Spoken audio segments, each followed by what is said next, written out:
Welcome, everybody. I'm Mayor Donna Gariglia, and we have to be honest, it's so nice to see all of you here.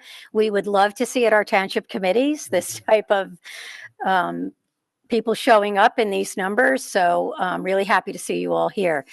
So I am going to open up tonight just very shortly because we want to get you with our experts. We wanted to present this in our efforts to be more being transparent, and our township committee wanting to hear from the public on all the issues that affect Morris Township. So we all know that when it comes to affordable housing, it can be expensive to live and work in New Jersey. The average cost of owning or renting a home here is higher than almost any other state in the country. Affordable housing, though, is one of the most challenging issues we face. It is highly complex and politically fraught.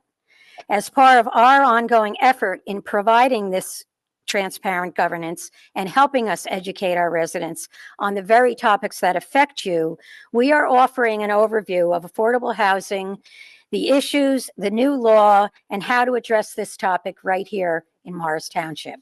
So I'd like to introduce to you Paul Phillips, who's our municipal planner, his partner, Elizabeth Lahaney, and our planning board and affordable housing attorney, Steve Warner, and turn this over. There will be time at the end for questions. Turn my mic on. Can you hear me okay? Okay. Thank you, Mayor, and thank you for all that you and the governing body do for our township. I'd like to welcome everyone here this evening. Thank you for coming out. As the mayor mentioned, my name is Steve Warner. I've been privileged to be the planning board attorney and affordable housing attorney for Morris Township for several years now, and joined by our planners, Paul Phillips and Liz Laney. What we'd like to accomplish this evening is a few things. One, to provide you with a brief overview of what affordable housing and the Mount Laurel Doctrine is, what it means, and how it's evolved over the last just about 50 years now, and also to provide some context so everyone can better understand how the township has remained compliant, fully compliant through the first 3 rounds of affordable housing, and intends to certainly remain fully compliant through the 4th round and beyond. Also, we'll discuss what the new state law on affordable housing requires of us and every other municipality, just about, in the state of New Jersey, and also what compliance strategies we might be able to expect to employ to ensure we remain compliant through the 4th round and retain our immunity from builder's remedy lawsuits, which I'll talk about in a moment. So let's get started. And if we have a PowerPoint up, I hope, shortly, relatively shortly. There we go. Okay, New Jersey's new affordable housing law and how it may, emphasize may, affect the township. So next slide. In 1975, as I mentioned, almost 50 years ago now, how time flies, the New Jersey Supreme Court ruled in favor of the plaintiffs in the, there we are, in the case of Southern Burlington NAACP versus Mount Laurel Township, hence the name Mount Laurel Doctrine. This decision, known as Mount Laurel 1, held that local zoning laws that excluded low-income families, referred to as exclusionary zoning, violated the New Jersey State Constitution. There's several types of potential exclusionary zoning. One example is requiring extremely large minimum lot sizes throughout all residential zones in a municipality would have the effect of prohibiting affordable housing.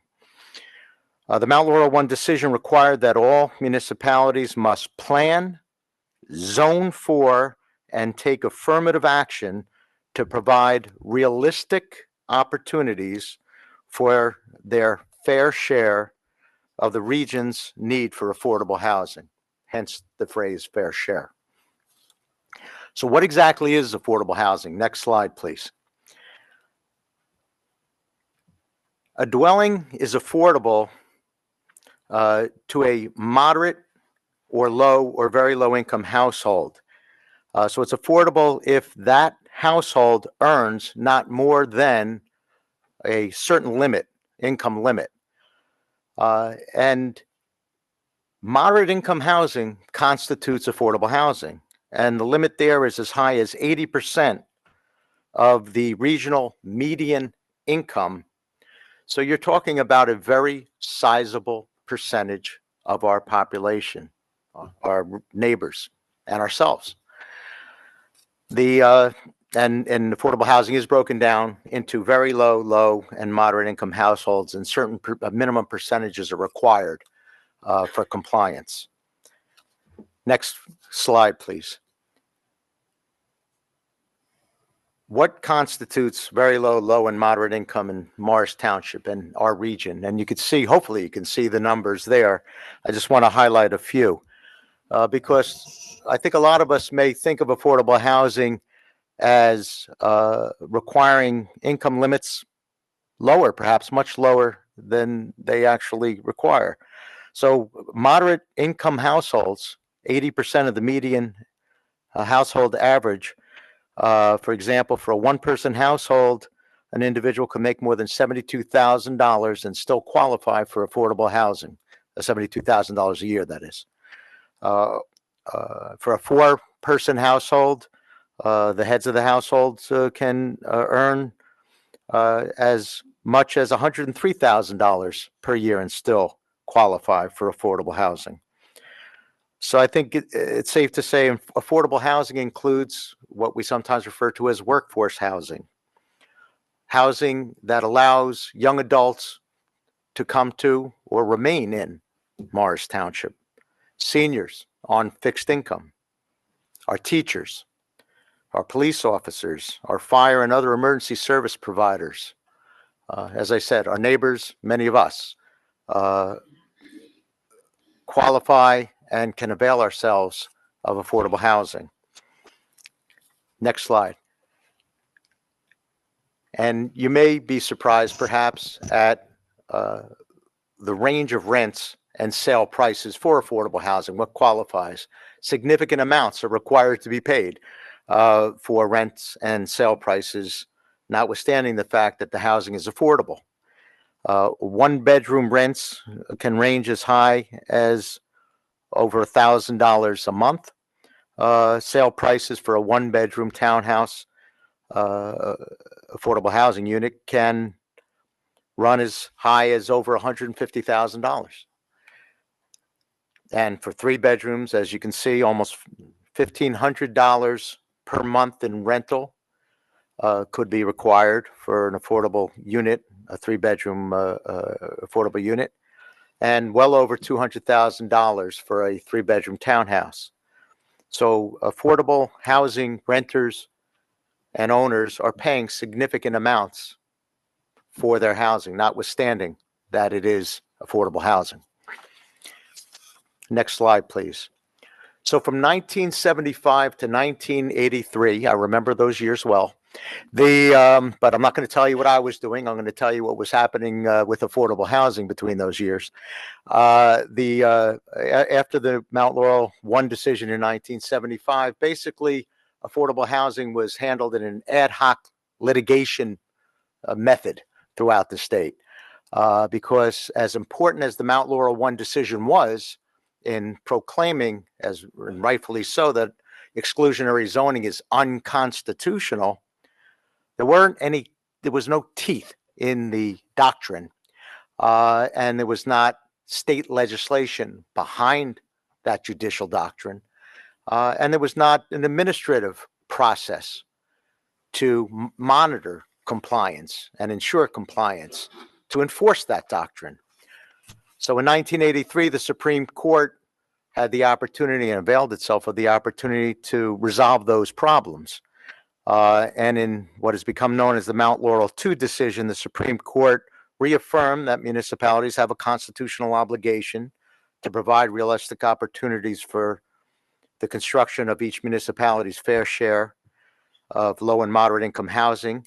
And the Mount Laurel 2 decision created avenues to ensure compliance, not the least of which is the way a lawyer says the most of which, is the builder's remedy lawsuit, which I'll speak about in a minute. The court also invited the legislature to draft legislation to implement the doctrine. Candidly, that happens often, but what's rare is the legislature took the Supreme Court up on its offer this time, which I'll speak about in a moment. And the legislature, and I'll speak about it right now, the legislature accepted the invitation and enacted the Fair Housing Act in 1985. And that act established the Council on Affordable Housing, COA, an organization that did exist, and that COA utilized an administrative process whereby municipalities submitted their affordable housing or fair share plans to COA for review and ultimately substantial certification, indicating compliance with each municipality's affordable housing obligation. Next slide. So what is a builder's remedy lawsuit? Essentially, it's a lawsuit where a developer who wishes to develop what may be considered particularly high density residential housing on a particular site in a municipality challenges, does so through a lawsuit, and challenges and establishes that a municipality is not in compliance with its fair share obligation. And if that developer is successful in doing so, if the municipality is not in compliance, does not have immunity from builder's remedy lawsuits, that developer will be able to develop high density residential housing at a density level that developer wishes, no matter how much it exceeds the density requirements of our zoning ordinances, and in a location where that developer so desires, irrespective of what our zoning requirements provide for. So in essence, as a township, we lose something that is vital to us, because in New Jersey, we're a home rule state. We all know that. And one of the most critical, if not the most critical thing that we have as a municipality is the ability to control what is built where and to what extent, the location and the density for housing. So suffice to say, it's at least my opinion, and I know it's shared by my colleagues to my right, it's always in the municipality's best interest to avoid builders' remedy lawsuits. And as I said, our township has remained compliant for almost 40 years now, through the first three rounds, in excess of 40 years, actually, through the first three rounds of the Mount Laurel Doctrine and fair, affordable housing obligations. I'm going to skip next slide, but I think I'm going to skip it because I already mentioned the Fair Housing Act and COA. So we're going to go one more slide. Thank you. So you've heard first round, second round, third round. We're going into the fourth round. What does that mean? It's not a boxing match per se. Some might argue with me. I don't know. But there you go. So some may be immediately to my right. So much for the colleagues. But we did have COA, quote unquote, first, second, and third round. And the way it worked was post the Fair Housing Act and the creation of COA handling the Mount Laurel Doctrine and affordable housing obligations for all municipalities through an administrative process. We made it through two rounds. I don't know if we were champions, but we made it through two rounds. And that is the first round was 6 years from 87 to 1993. Second round, 6 years from 94 to 99, through 99, I should say. And there were rules established, and municipalities such as ours remain compliant by obtaining substantive certification through COA, through that administrative process. Lo and behold, 1999, things changed a bit. And they changed a bit for a while because COA went through several iterations of affordable housing rules, utilizing different methodologies and the like. And they wound their way, as they always do, through the courts slowly, up and down, right? Through the Supreme Court, some appellate division, and the courts struck those rules down in whole or in part. So we had about 16 years, 1999 to 2015, of effectively no monitoring and no compliance and little, if any, creation of affordable housing. 16 years, more than, if my math is correct, 2 rounds. And in 2015, finally, the Supreme Court in Mount Laurel 4, reluctantly, very reluctantly, I remember the last paragraph of the decision spoke just how reluctant they were in doing so, but they took on the obligation again away from COA, finding it to be moribund was the term the court used, and said, we're going to handle this ourselves in the judiciary again, but immediately invited the legislature, as they had done in 1983, to come up with legislation to take it out of their hands as soon as possible. That was 2015, so we're just about 10 years later, one quite as quick as it was back in 1983, but the legislature has enacted legislation. But for that third round, it was all handled in the courts. We, of course, were in litigation, and it was a 26-year third round.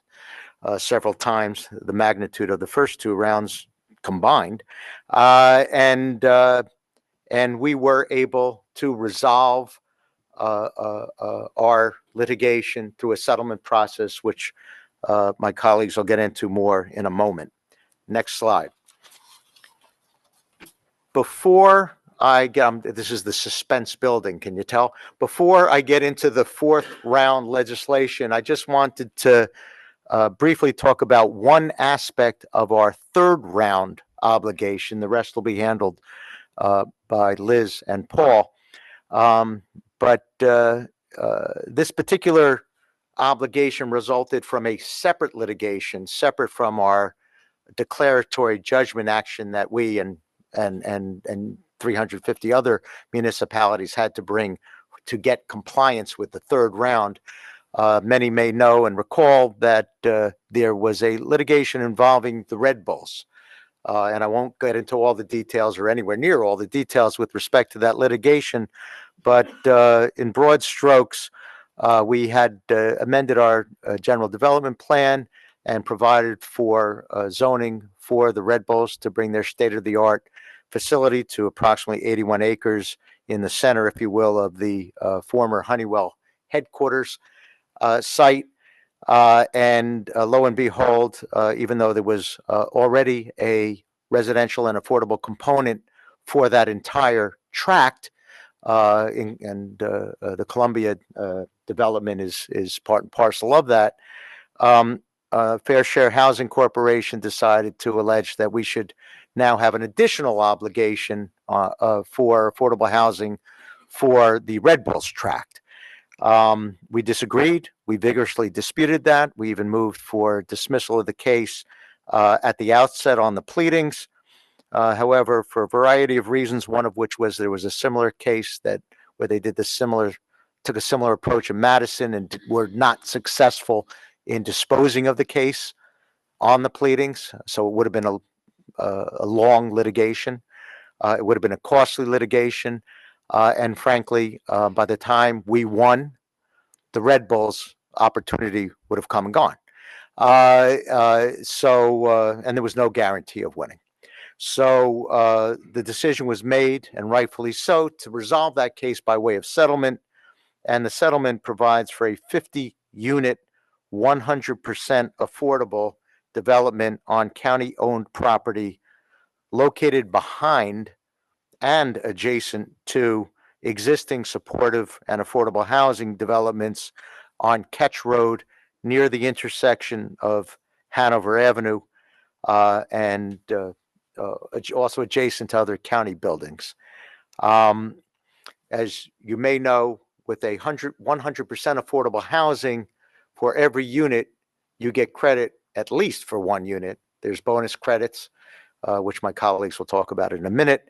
And so 50 units is 50 units, whereas the lawsuit that was brought by Fair Share Housing Center against our township and the Red Bulls and the property owner at the former Honeywell site, they sought to increase our obligation by 200, not 50, 200 affordable units, which generally would be about over 1,000 total units, because for the most part, affordable housing is done by way of inclusionary developments, a mix of affordable and market rate units, and the market rates are usually 5-to-1 to the affordable units. So I hope I didn't explain that too badly, but the bottom line is we faced more than 1,000 units. We settled for 50 units in a location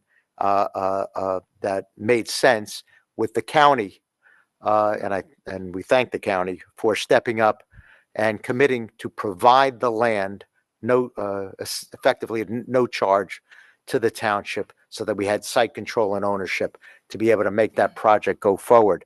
That the status of that project is pending. It's in process. We continue to pursue the financing with a prospective 100% affordable developer in accordance with the settlement agreement with Fair Share, and that is that one component. Now going to switch gears and go to the next slide, please, and talk finally about the new legislation. In March, the governor signed into law the fourth round and beyond. It's not just for the fourth round legislation, the goal of which was to streamline the process. It's essentially a combination of administrative and judicial in court, and I'll explain in a moment. The Department of Community Affairs, DCA, will provide initial guidance numbers pursuant to a formula, methodology that was derived from a court case involving Princeton and West Windsor in 2018.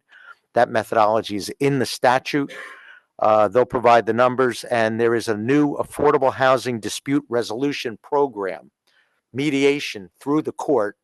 The program judges are indeed judges, former Mount Laurel judges, almost exclusively, and they will handle any disputes with respect to the number that each town is assigned and ultimately takes as its own by way of binding resolution, and any disputes as to how each municipality plans to address its affordable housing obligation for this next round, the fourth round, a 10-year round from 2025 to 2035. Municipalities risk losing immunity from exclusionary zoning lawsuits, builders remedy lawsuits, if we do not meet each and every deadline throughout the process. It is deadline driven. I'll go through that in a moment. The new law gets rid of COA formally and utilizes, as I stated, a methodology that was derived from the courts with DCA oversight and bonus credits, which Paul and Liz will talk about more in a moment. Next slide. This is sort of the meat, there it is, of the statute, deadline driven. By October 20th of this year, DCA is required to publish the municipal obligations for every municipality in the state derived from that methodology that came from that Princeton and West Windsor litigation. It is a complicated methodology, and I guess it's so complicated. The statute came out in March. DCA was given until October 20th. That's less than a month away. We don't have any numbers yet, nor do we have any rules yet, which are also due by October 20th. So quite a bit is supposed to happen in the next less than 1 month, and we'll see if it does and what it is. The bill incentivizes municipalities to participate in the process by continuing the immunity from litigation by developers that they have from the third round, and we do have that immunity as long as we participate in the process. When that number comes out in October, by October 20th, or thereafter, pursuant to the statute, by January 31, 2000 of this coming year, we have to, as a township, adopt by resolution, binding resolution, what our fair share number is. There may be little, if any, wiggle room, so to speak, to calculate a number different from what comes out of DCA, because if they utilize the methodology correctly, one would assume that the methodology that's in the statute, that's the required methodology, if that's the number that gets spit out, so to speak, where's the wiggle room to change it? But they haven't at least shown us their work, if they've done their work yet, and certainly we'll be looking at that, and I'll defer to our planners to address that further. But as of January 31, we will have our number, as everybody says. And within 1 month, if anyone wishes to challenge that number, be it Fair Share Housing Center, a developer, etc., they have to do so. Because if they don't, come March 1st, the day after February 28, 2025, if nobody's challenged that number is presumed to be valid. That is our number, and it is presumably at that point unchallengeable. If there is a challenge, the dispute resolution program has 1 month to settle the challenge of that number. That's not just for us, that's for roughly 350, 400 municipalities.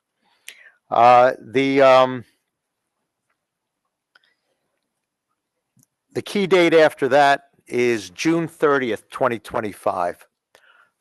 And that's an interesting date because the fourth round starts July 1, 2025. See how interesting June 30, 2025 is? The fourth round has not yet started, but by June 30, the day before the fourth round starts, every municipality must adopt a housing element and fair share plan demonstrating how it will satisfy its number, its affordable housing obligation over the course of the next 10 years. It's somewhat like a prepackaged, for lack of a better phrase, plan. So you start the fourth round with here's how we're going to finish the fourth round, and you go from there. After June 30th, and the planning board with the governing body will adopt and endorse a housing element fair share plan that will satisfy that obligation. If there is a challenge at that point by Fair Share Housing Center and or developers who don't like that, if they're not provided for, they're disgruntled by that program, that plan, then they can bring a challenge. They're not limited to 1 month to do it. They get a whole 2 months to challenge that plan. August 31, 2025 is the deadline for challenging municipal obligations. But what's noteworthy, among other things, is that someone cannot simply challenge our plan and say, I've got a better plan, or my development proposal is better than the one you selected in this part of your plan. They actually have to show how our plan is not viable, not compliant, in order to put us in a position, so to speak, where we're vulnerable to a builder's remedy suit and vulnerable to a claim that their plan is better than other plans and should be implemented instead of what we propose. After August 31, if the program, the Affordable Housing Dispute Resolution Program, cannot resolve any such disputes, then the municipalities have until December 31 to address the challenges and until March 15 to adopt a revised housing element fair share plan and change zoning accordingly, unless, if, as I said, the program cannot resolve it through mediation, then the municipalities, including our township, if we were in this position, could be put, the challenge would be brought before a county level Mount Laurel judge or housing judge, and those judges remain to be selected. So it's mediation. It's setting the number and the plan first. If it's challenged, it's mediation second. And if mediation doesn't work, it's litigation third. That's generally how it's set. In addition to the Housing Element Fair Share Plan addressing how we're going to satisfy our obligation by June 30, 2025, we also have to have draft ordinances prepared to implement, zoning ordinances to implement that plan. So again, it really is a get everything done before the fourth round starts, and then we'll see who challenges your plan and what happens to it. So I've taken probably, as usual, more than my allotted time. So I thank you for bearing with me. There will be questions and there will be answers after we all finish. But I'm going to turn it over now to my more succinct colleagues. To my right, our planners, Liz and Paul. Okay. Thank you, Steve. What I'd like to do tonight is actually talk about sort of everything that Steve talked about, but how it really impacts Morris Township on a local level. What the obligations have been up until this point, what the township has accomplished with regard to affordable housing, and how might the township address its future fourth round obligation, which, as Steve indicated, is sort of the next 10 years, the 2025 to the 2035. So next slide, please. This slide looks an awful lot like the three of us. Yeah. Oh, then we. Okay, so the slide after this, please.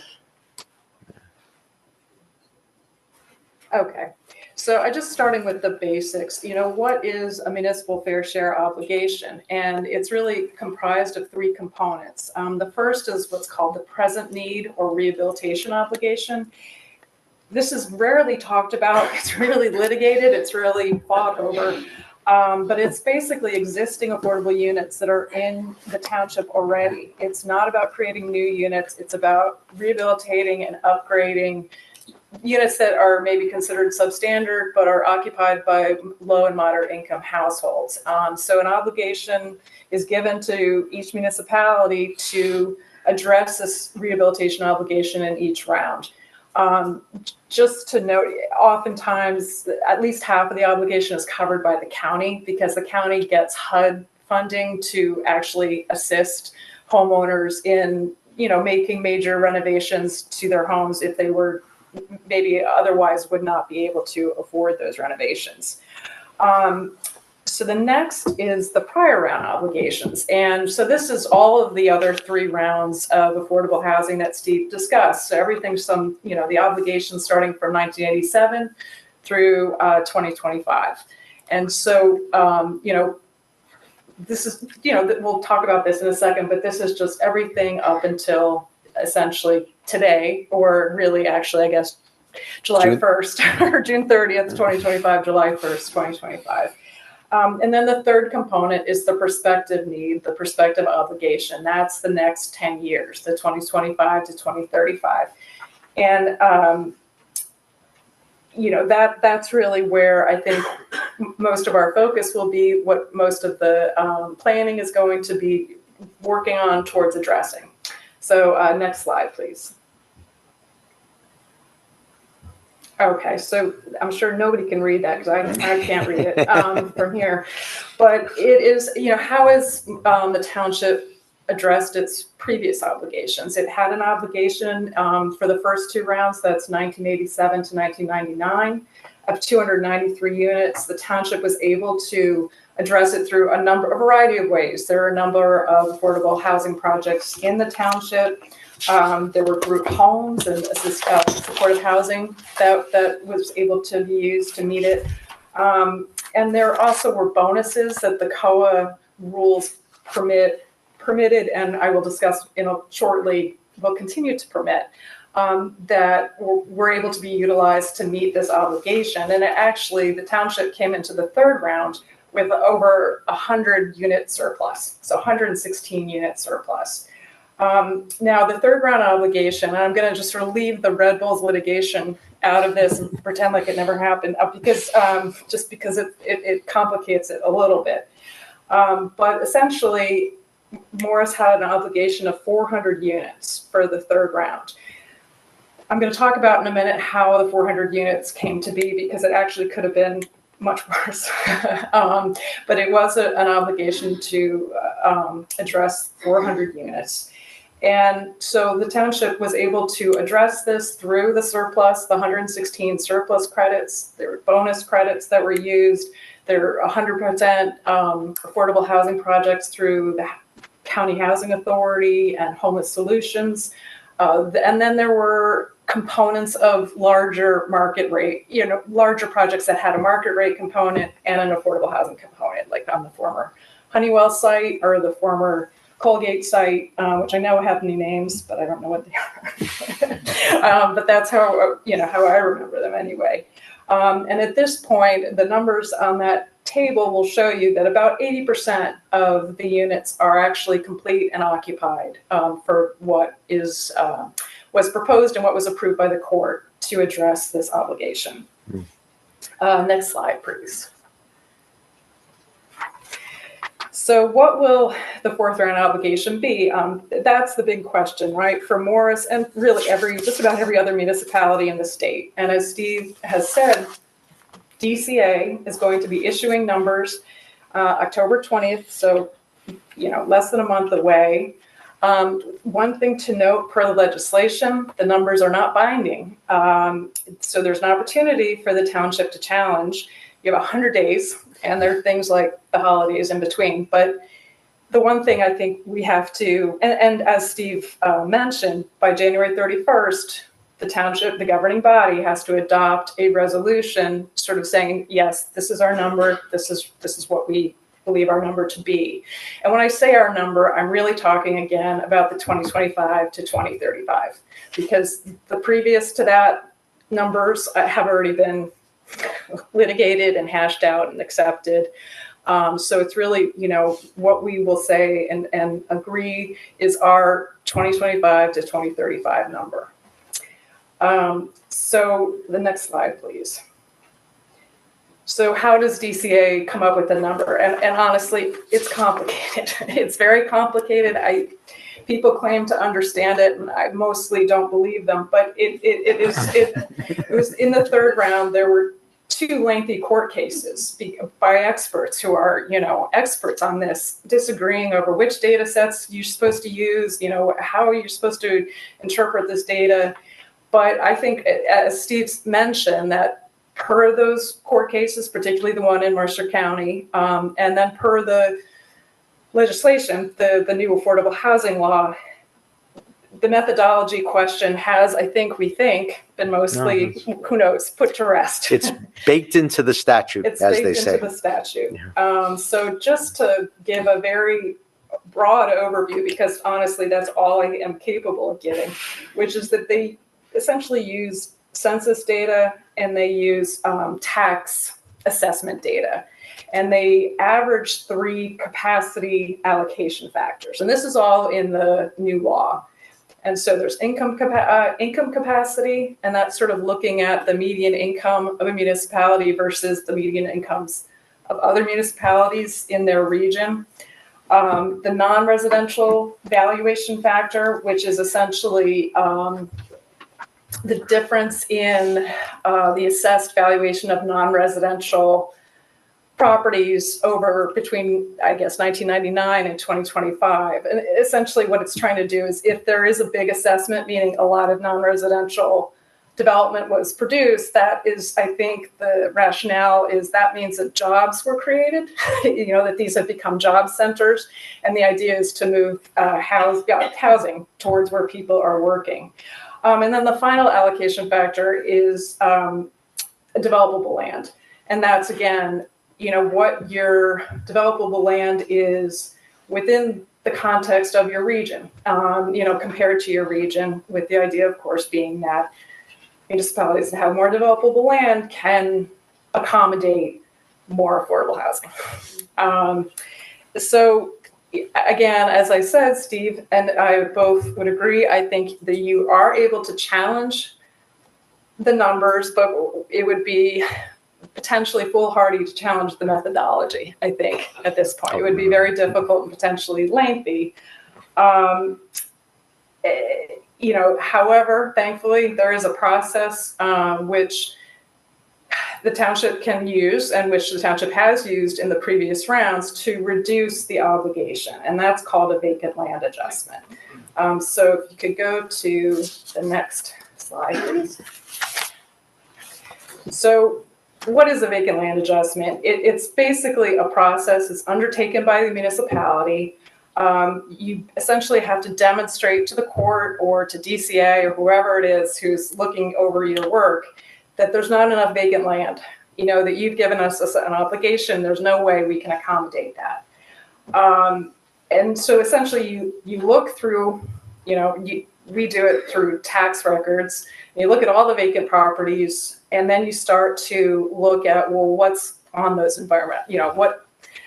what are those properties? And oftentimes a good portion of them are environmentally constrained, meaning they're wetlands, they're steep slopes. There's a reason nobody's built on them, up until this point. You can exclude those parcels. You can, or not the entire parcel, you can exclude the acreage on those parcels from your developable land inventory. You can also exclude parcels that are too small to accommodate units. If you have a 0.2 acres, you don't have to include it. They do allow for a certain reasonableness in that regard. And there's some parks and open space and historic resources that can be excluded. But essentially, you sum up, you get the total of the acres that you believe is developable.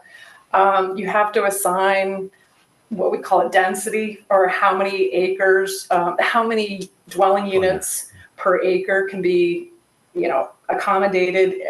Per the law, it has been at least 6 dwelling units per acre. Oftentimes, it has been required that we go even much higher than that. You then get a number, which is essentially how many housing units can be accommodated in your town. And then you take 20% of that. 20% of that is your affordable housing obligation, because the idea is that 20% of your market rate units should be set aside for affordable. And so of this developable land that can be accommodated, so let's say we say 100 units can be accommodated in Morris Township, I'm totally making that up, 20% or 20 units must be affordable. So what a vacant land adjustment allows you to do is, if it gets approved by whoever is reviewing it, that essentially becomes your obligation. That essentially becomes your obligation for the units that you really have to plan for, provide a realistic opportunity for, zone for, and really sort of prove that these units are going to be built. If I may, we call that the realistic development potential, or RDP. So if you've heard the term RDP, that's what that means. Those are the units that have to be actually constructed and satisfied, if I'm not mistaken. That's right. So next slide, please. So of course, towns can't get away with it completely. So you have an RDP, as Steve just mentioned, but whatever your initial obligation was, you have to sort of address the difference between your RDP and your initial obligation. So again, if you had 100 units, 20 have to be affordable, you have to somehow, you can't ignore the 80 units that you were supposed to have built or were assigned. What they call this, the 80 units, is called the unmet need. And it's a little less stringent in terms of producing the unmet, or addressing the unmet need. It's often sort of, it was in the third round anyway, it was fine to sort of say, listen, we're going to provide some overlay zoning over here, and we're going to institute a mandatory set aside, which means any project of 5 or more units will have to have an affordable housing set aside. And the idea is, listen, we can't plan for these units, but we'll put in place mechanisms so that if residential development does occur, it will produce affordable housing units. And so it's sort of our nod, where we know we have this bigger obligation, and we will try to accommodate it if we can. I always like, if I may, I always like to think of it as active and passive a little bit. I don't know if that makes sense or not, but that's just the way I think about it. And you have to address your RDP in a more active fashion. It's a sort of a harder number, perhaps, and the unmet need could be a more passive fashion. It's a perhaps softer number. That's the second interruption. I get 3. Please. I have the Notice gavel. I haven't interrupted. I noticed that, Paul. I have the gavel. So anyway, in any event, just to give you a sense, in the third round, Fair Share Housing Center assigned Morse a obligation of 767 units, and of course we all thought, well, that's way too much. We can't accommodate it. So we did a vacant land adjustment and we got it down to 400 units. But of course, the court or Fair Share Housing Center said, well, what are you going to do for that difference? The 367 units between the 400 and the 767. And so we did prepare overlay zoning that on some, I think, commercial sites. Industrial sites. We instituted a mandatory set aside, so any development that does have, over 5 units would have to provide some affordable housing. And that was enough to satisfy our unmet need. Next slide, please. So I'll just go really quickly through what happens when we get the obligation and what has to go into the plan. As you can see on this slide, 25% of all of the units that we're going to use to address our obligation have to be rental units. So you can't do all ownership. And half of that 25% have to be for families. So you can't, and by that I mean it can't be all special needs housing, which is considered rental housing, and it can't be all seniors, which is, something sometimes people wish you could. A minimum of 50% of the units used to meet your obligation have to be for families. So again, you can't just do all seniors. You can't do all special needs housing. You have to at least provide some housing for families. There's a maximum of 30% of the units you're using to address your obligation can be reserved for seniors. It may not seem like a lot. It's actually an increase from what has been the previous rounds, which was 25%. So 30% can be reserved for seniors. There's also a minimum that 13% of the units that you're using have to be affordable to very low income households. So what is a very low income household? It's a household that's making 30% or less of the area median income, which Steve showed a while ago. It becomes a little bit like a game. You have to make sure that you've done all of these things. You've provided the minimum amount of rentals. You haven't maxed out on your seniors. You've provided your very low income. You've provided for families. So next slide, please. So the next few slides, I'm just going to sort of address some of the compliance strategies that have been used in Morris Township in the past, and we may use them. We don't know yet. But starting with inclusionary zoning. So this is something that maybe you saw at Honeywell, or the former Honeywell and the former Colgate site, where you have essentially it's a market rate development with a percentage that is set aside for affordable. This could be for families, it can be seniors, it can even be special needs. I've seen that. It can be rental, it can be ownership. The one positive, or among the positives of inclusionary zoning, is it's undertaken by private developers. So it is not as, the contribution from the municipality's standpoint may not be as great as some of the other mechanisms. There's 100% affordable housing, and that's something, again, that has been done here. And that means the set aside is 100%. There's no market rate units.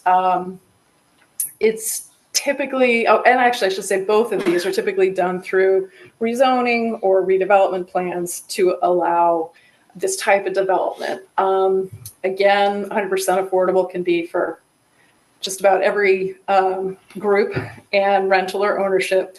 Often though, with 100% affordable, it's usually undertaken by a nonprofit, but there's often some cooperation or contribution from the municipality in terms of, maybe land or some help or money from the Affordable Housing Trust Fund that can be used to sort of help finance the project.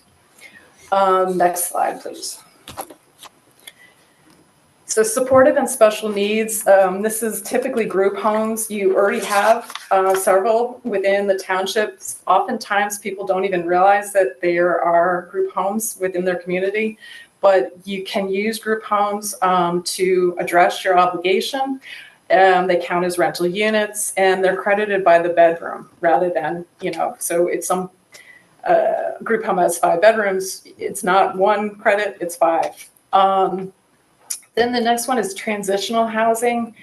This is new for this round. And essentially, my understanding is it was used basically to address the homelessness problem. And it's transitional housing for people who are perhaps recently homeless. You have to provide supportive services on site. It's not a shelter though, because the minimum stay is at least 6 months. So it's not sort of transient types of housing where people are coming and going, staying a week and then leaving. It has to be a minimum stay of 6 months. Next slide, please. Accessory apartments.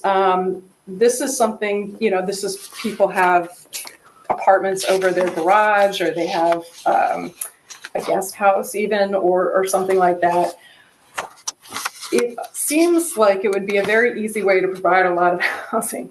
The problem is, or what has been an I shouldn't say it's a problem, but what has sometimes impeded production of these units is they must be deed restricted. So the person has to be living in it has to be of a low and moderate income.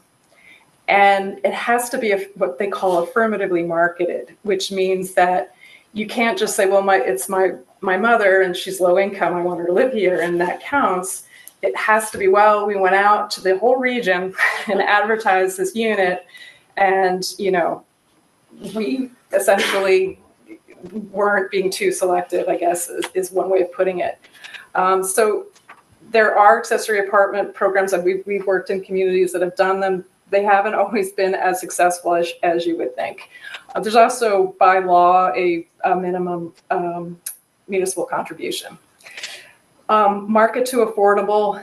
This is another one. We've talked about it, but I've never really seen it so far. But that's essentially when, somebody, usually the municipality, purchases units and that market rate units, and then it sells them or rents them to low and moderate income households. And so that typically requires some contribution from the municipality. Next slide, please. So assisted living, and again, you have them here per the state law.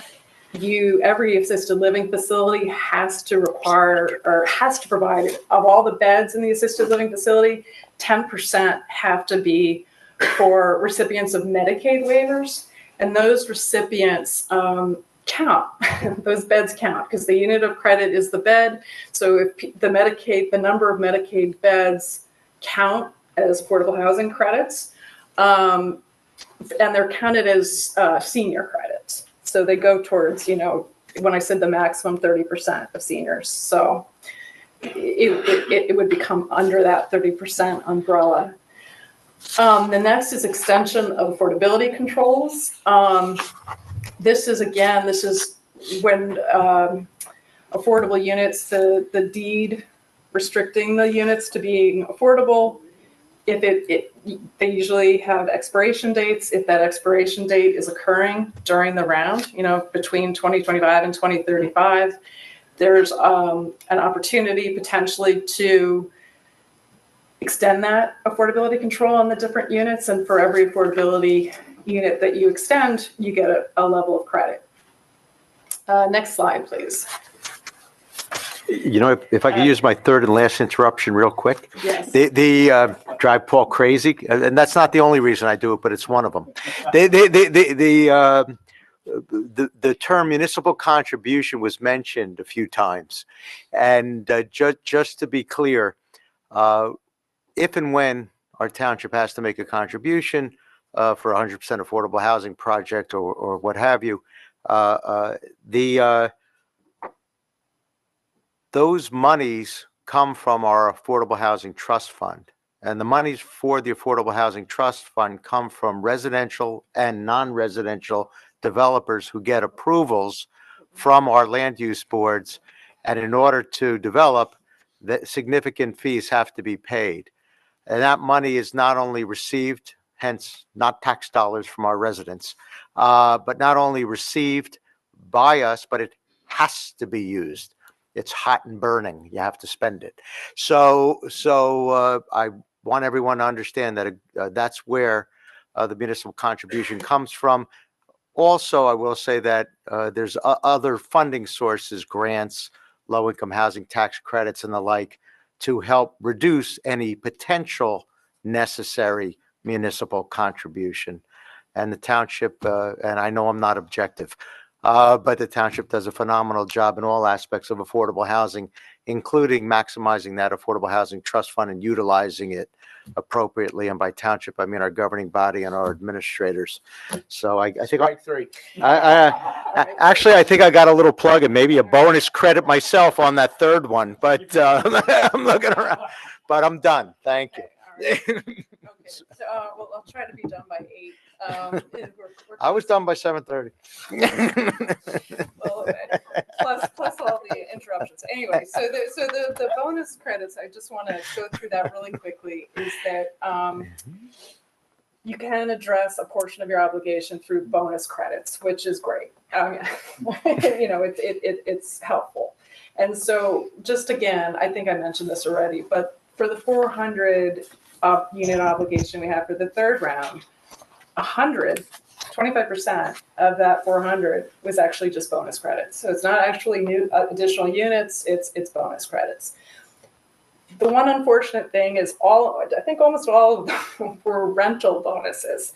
And this new law has done away with rental bonuses. So that's unfortunate. But next slide, please.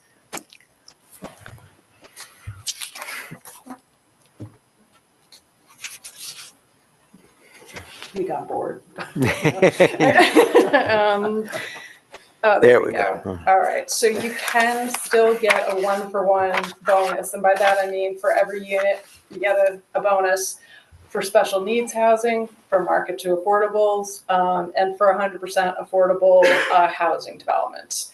You get half, which means, you get the unit and then a half a credit for everything listed there, which is partnering with nonprofits. See, I can't even read it. The transit. This is senior. Thank you. Sites within a half-mile transit, senior units, redevelopment of commercial sites, excess very low income. As I said, you have the 13% you have to provide for very low income. If you provide 15%, you get some bonus.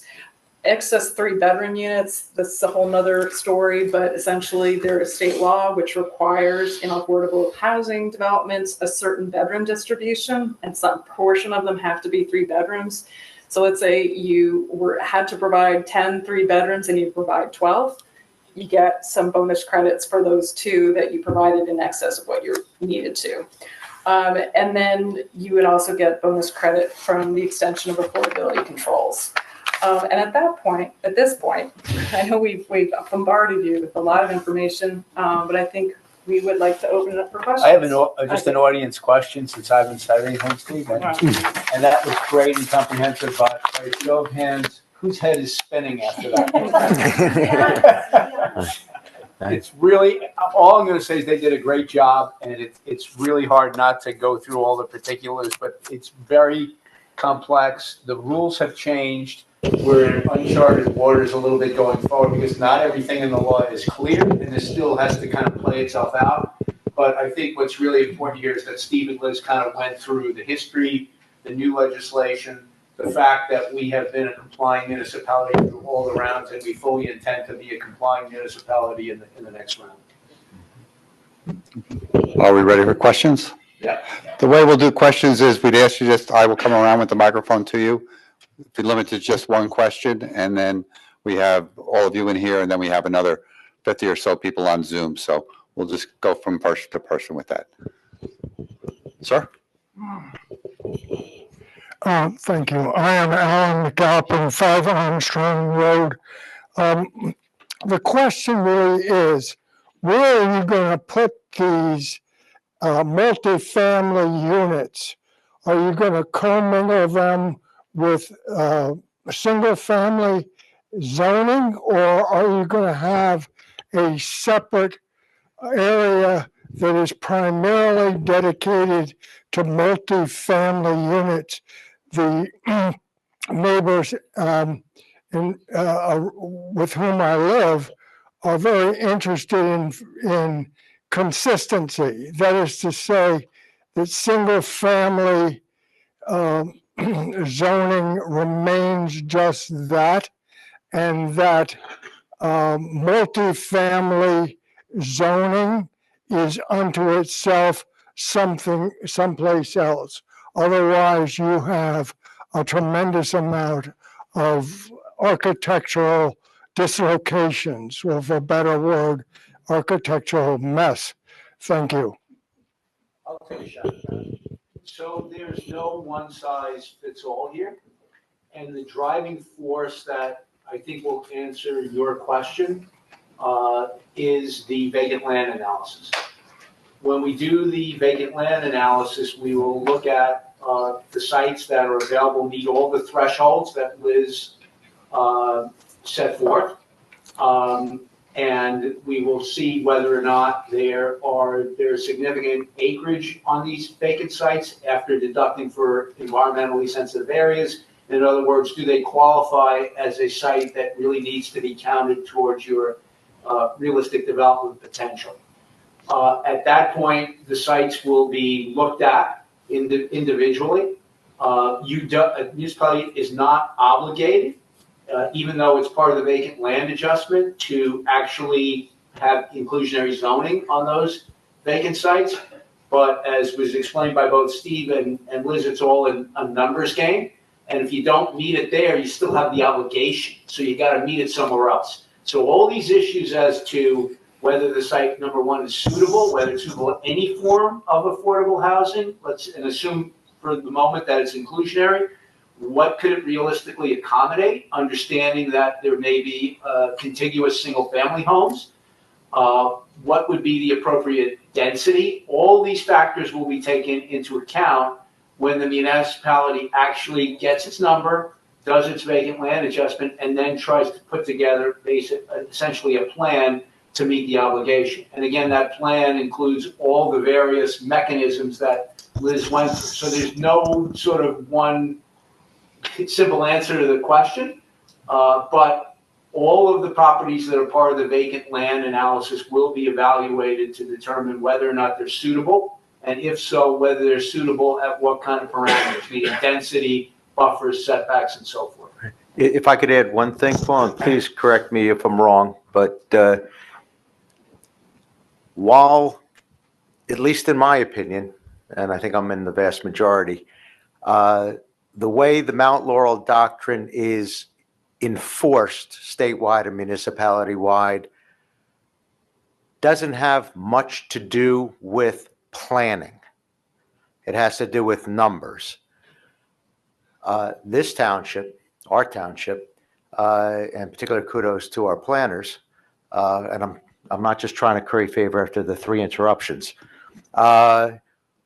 We continue to focus as best as we can within those constraints on sound planning. So while that's not a specific answer to your concern, it's another way of saying we're going to do everything we can to make sure that the planning is sound, notwithstanding the fact that it's a numbers game, and I hate that phrase, and I just used it because that's the way the Mount Laurel Doctrine is imposed, at least thus far. Sir? Dave Vole, 69 Independence Way. Do the taxables from these units offset the cost of services from the municipality?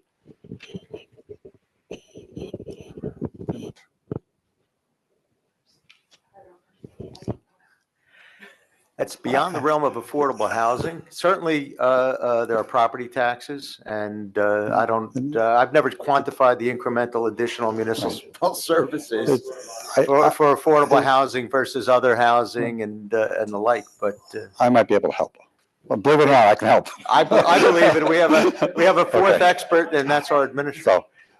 So each of the units has an assessed value to them, such as your own homes if you're not in there.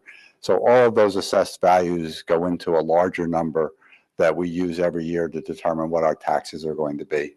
And it's divided by that grand total number. So yes, they are, contributing based on the assessed value of the unit, just as you are contributing on the base of what yours is valued at. And so their taxes, like yours, goes towards the municipality, the schools, the county, open space. So they are contributing, and it's the same methodology. It's based on the assessed value of the property. Okay. I don't know if that answers it, but that's the methodology.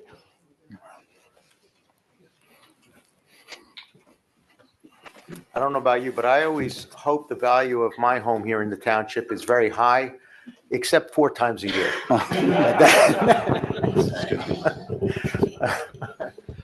Charlie Robinson, 90 Constitution Way. I saw that there was a recent lawsuit filed by 9 communities against the new act. Led by Montvale, yes. Do you think it has any merit, and do you think it's going to delay any of this process? Paul's going to answer. Let's just say that our township, at least as of yet, hasn't signed on to that litigation. And our township, in my opinion, always makes very wise decisions. And by the way, if there's any merit to that litigation ultimately, and if it bears any fruit, that fruit will be borne by all municipalities, including our township. But I wouldn't bet on it, and I wouldn't hold my breath. Joyce Martinson from the Liberty Greens. I'm a new resident to the area. I've been in another town very close by that's putting up with the same laws and regulations. And don't you think there's strength in numbers as far as other towns? This is a serious matter. Mm-hmm. And I'm just thinking if every municipality got involved, maybe there would be some leeway or some changes in this law. It's again, while anything can happen, and nobody can guarantee just about anything, there was a consortium in the 3rd round. There have been other lawsuits. I'm intimately familiar with them. This is a statute now that the courts cannot change. Even the Supreme Court of the state of New Jersey, even the United States Supreme Court. Is there strength in numbers? I'm sure that many municipalities are behind the effort, but ultimately, I think policy is. I'm just a consultant and a resident, but I think it's best to be smart with utilizing the resources you have to effectuate a real outcome. And I'm confident that my township is doing that. I just have one other to add on to that.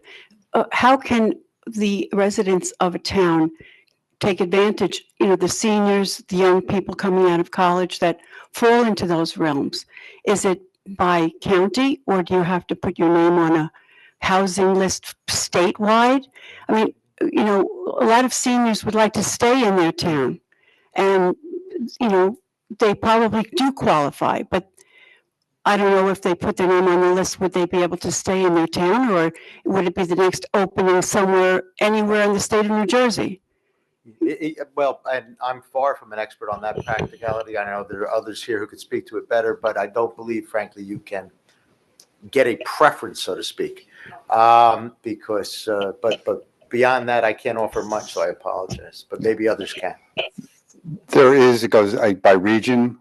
So I think we are in region 2, am I correct? 2. So it'd be more of this region, which is a section of northern New Jersey, would be part of that as to where you would be, on the list for getting into affordable housing.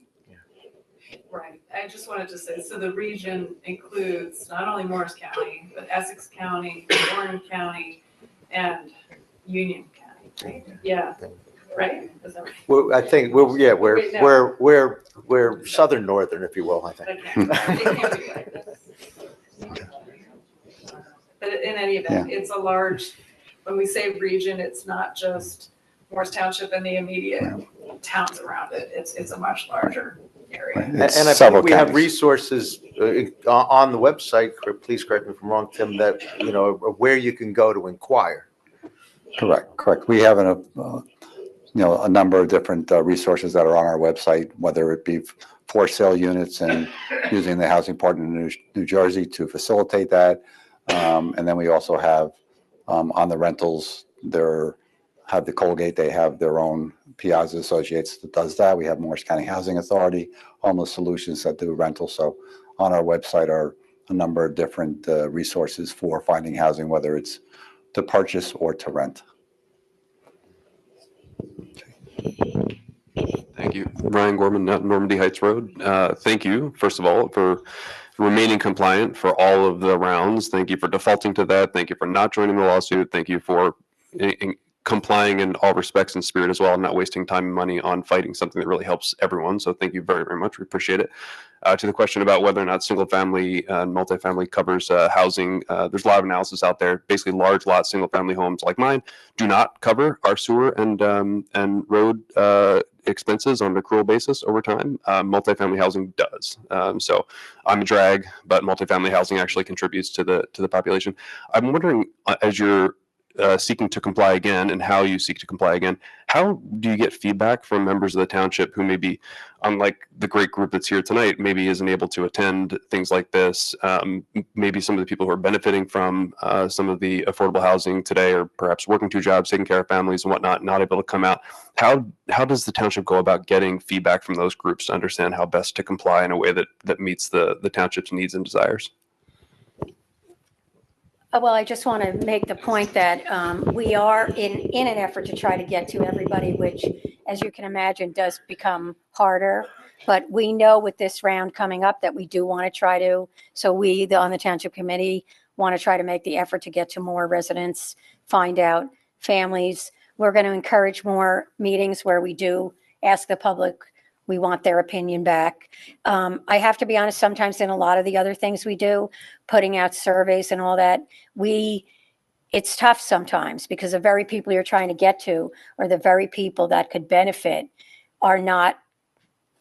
they're not responding. So we're going to make every effort we can. And if anybody has any suggestions, or again, we're going to be setting up other meetings where we want to hear from the public as we move forward. That's something that the committee wanted to really make sure that everybody understood, because it's so complicated. It's complicated to all the elected officials. It's not easy. I mean, so we're just trying to be proactive, having an initial meeting, and then we're going to continue to do our best to educate everybody and help as many people as we can as we provide and do our commitment.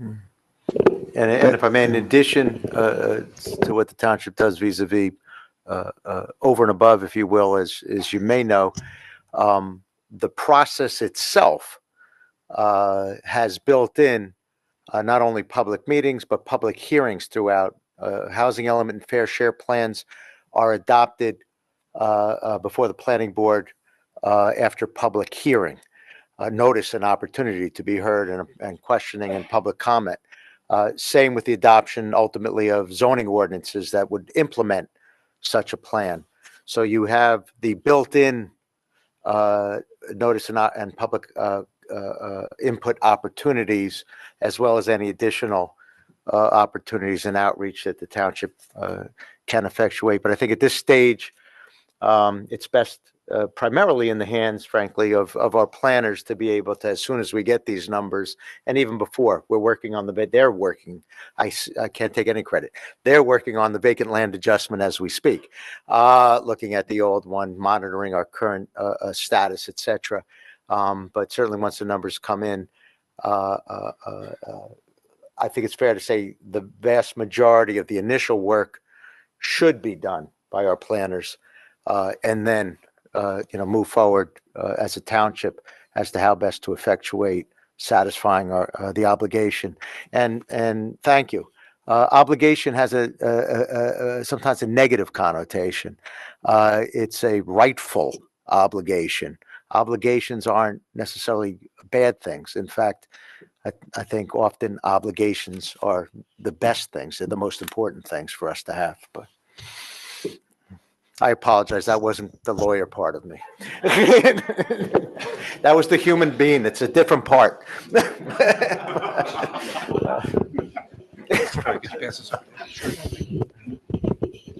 Do we know where the vacant or developer land is? Could you give us any ideas? Do you have like an inventory?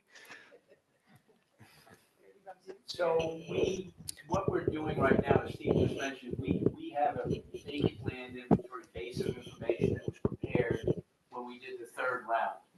So literally as we're speaking, because we're anticipating, again, we're gonna get our number in October, and the key thing for us is to basically address that RDP, or realistic development potential. So what we're doing now is we're updating that inventory, because it's been a number of years since that plan was prepared. And then once we have that inventory and apply all the factors that Liz went through, we will then have some indication of what our realistic development potential will be, number one, and what are the sites that are part of that realistic development potential. And then from there, we will determine which of the sites may or may not be appropriate for some type of affordable housing, whether it be 100% affordable, whether it be for inclusionary, at what kind of densities, and we'll weigh that in addition to all the other potential mechanisms that we have, including the bonus credits. So I think, as Steve so aptly said, not only is it complicated, and I think Liz said it as well, it ultimately will end up being a numbers game. It's almost like a little chess game that has to be played to find out what is the sort of the most efficient and beneficial and appropriate way to meet the obligation, given the resources, meaning the land resources, and all the different mechanisms that are available to us to meet that obligation. Can I just add something? The one thing I'd like to just make clear is the vacant land adjustment is separate from how we plan to address RDP. So if you were to look, like the vacant land adjustment for the third round is appended to the third round housing element, which I believe is still on the township website. So you could take a look, it's in the appendix. Let's just say we have in there, I don't know where you live, I don't know, but the parcel next to you is vacant, and we have it in the vacant land adjustment as contributing to our obligation. That doesn't mean that we're going to take that land and put an affordable unit on it. It's sort of very, very separate in a way. One is a somewhat almost academic exercise, and then the other is what happens on the ground. I mean, the short answer, I think, to what Liz is saying is that some of the vacant lands that we have to utilize based on the regulations to calculate our RDP, we may not think that they're actually appropriate, notwithstanding that they qualify, we have to count it. We may not think that they're appropriate for whatever reasons for some type of housing, and particularly inclusionary housing. But if we make that decision, we have to make up that number that's assigned to that site somewhere else. So again, it becomes a numbers game. My name is Scott Ross, Columbia Park. A lot of questions, but just the one. I'm assuming maybe these slides will be available, but other than that, I think you said that the requirement for round one was around 200, the second round was 400, and the third round was 400, or am I completely wrong? And by the way, I believe the presentation Don't hold me to it. We'll be on the website by tomorrow. Okay. But the question was, I'm sorry. the third round, you said that you basically used credits for the entire amount required. I'm curious as to over the full time, how many units have actually been made available? No, we didn't use, what happened was, there was the first two rounds, the first 12 years, I think we had an obligation of 293 units, which we met. Okay, this is going back from 87 to 99. But we also had a credit. We had 116 surplus units that we applied to the third round. And remember, the third round number based on the RDP was 400 units. Right. So we basically applied that 116 to be able to deduct that from the 400.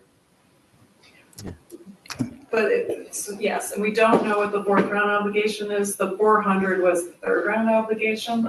And when you are able to see the PowerPoint, you'll see there is this chart showing actually the units. There are actual units that were created. And I misspoke. I think the PowerPoint will be on the website tomorrow.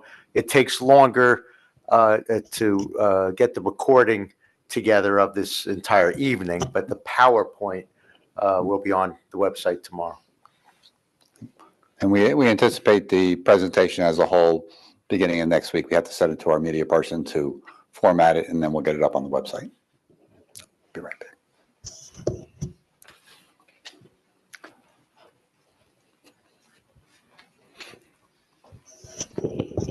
Thank you. Hi, I'm Karen. I live in Piedmont Court down the street in the Moore Estates. And I was wondering if you could talk a little bit about not only our section, but maybe other ones that are coming, or some of the buildings are over 30 years and some are about to approach 30 years, and how you're going to work on that. Also, we have a lot of questions for you as far as Piedmont Court. Is there somebody that we can contact for them? Did I make it sense? Sure. Well, I'll let, did you have something to say, Tim? Or? If there's specific questions about Piedmont Court, I can certainly handle those. If you want to reach out to me tomorrow or whatever, I can leave you my card. Yeah. But I think she's referring to the extension of affordability. Yeah, extensions of affordability controls, and that is one of the mechanisms. And as I think, well, I'm sure several know, so about a year ago, now almost, we made an effort, a very concerted effort, to address extensions of affordability controls that were expiring, particularly with respect to the Moore Estate complex, and a deck assessment issue at the same time. And we had come up with what we thought was a very good and beneficial way to extend the affordability controls, provide monies to offset the assessment for the decks, and to sort of resolve a couple perhaps of issues and concerns in one fell swoop, as they say.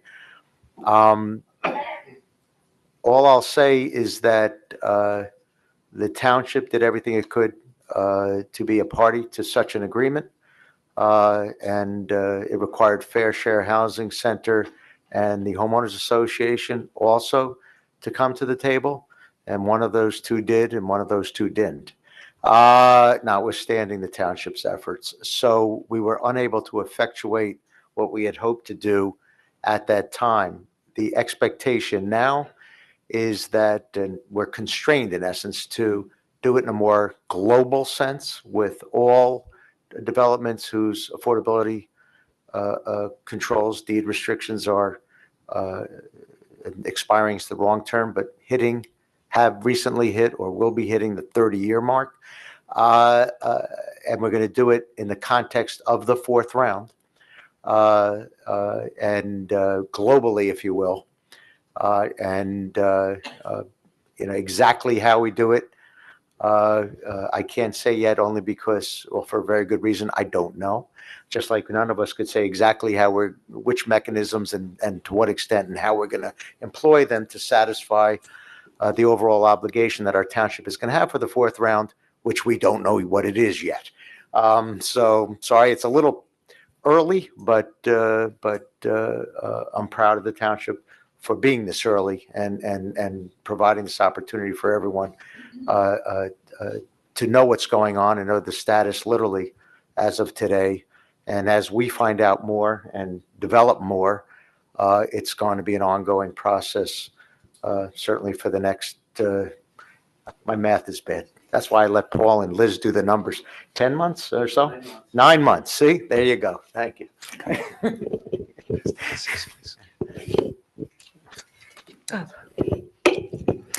Cecile Kent, I live at 22 Woodruff Road.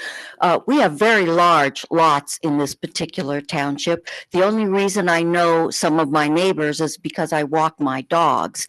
But you had referenced the fact that we have the vacant lot or vacant properties inventory that is there. And then Liz said something about we don't really use that as a first option. What are the things that you will be using and we will be putting out as resolutions from the township, et cetera, or ordinances? What are the things that you will use to start to implement some number? Let's just say 1,000. They give us 1,000 now. What will we let's Can just we not say say? 1,000? Well,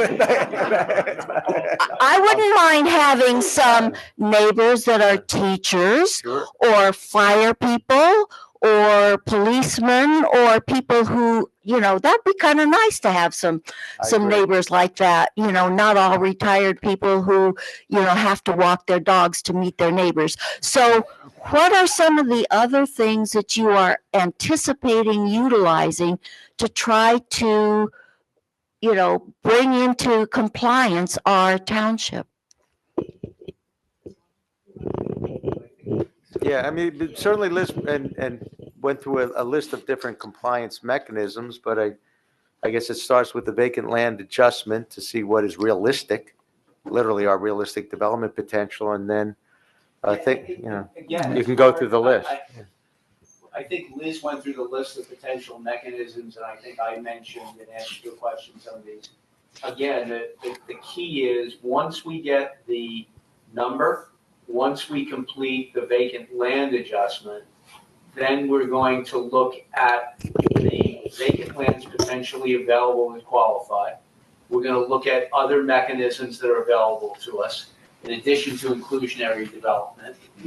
And that would be the potential for 100% affordable, would be the potential for extension of affordability controls. We know there are no longer rental bonus, but other bonus mechanisms. And again, like the third round, we will do this mathematical exercise and numbers game to determine what is the most appropriate way in the township's best interest to meet the obligation. I wish I could give you a more definitive answer as we sit here, but the fact of the matter, quite candidly, is we're not there yet. And I think the point of this evening was to show you all the mechanisms that are available to the township, again, to meet that obligation. 100% affordable housing, combinations of market rate with affordable housing. That's what we call the short term used as inclusionary development. And that inclusionary is a good word, right? And that's meant to put market rate and affordable together, integrated. That was a part of the goal, not just to have affordable housing, but to have integrated affordable housing in areas in which everyone can avail themselves of the appropriate municipal services and other services, transit, shopping, et cetera. Supportive housing, special needs housing for those most in need, perhaps. And then extensions of affordability controls to ensure that existing affordable housing remains affordable housing. And there are, as Liz laid out, there are bonuses for being close to transit. Mhm. There are bonuses for doing redevelopment. Again, all these numbers, and let's face it, as a practical matter, the multifamily housing in probably the densest multifamily housing on a relative basis probably should be near transit if there are opportunities. And again, we've got to weigh all these potential factors, again, once we have a sense of our number and our realistic development potential. And that's where those, I'm It will sorry. be a very difficult and complex exercise to do this. Mhm. And, we will, as we did in the third round, lay out all the possibilities and options with the administration to basically come up with a plan that makes the most sense for the township. And those bonus credits for transit-oriented redevelopment, 100% affordable, those are perhaps obviously in the statute to incentivize municipalities to utilize those mechanisms, at least up to the maximum permitted caps, as much as possible.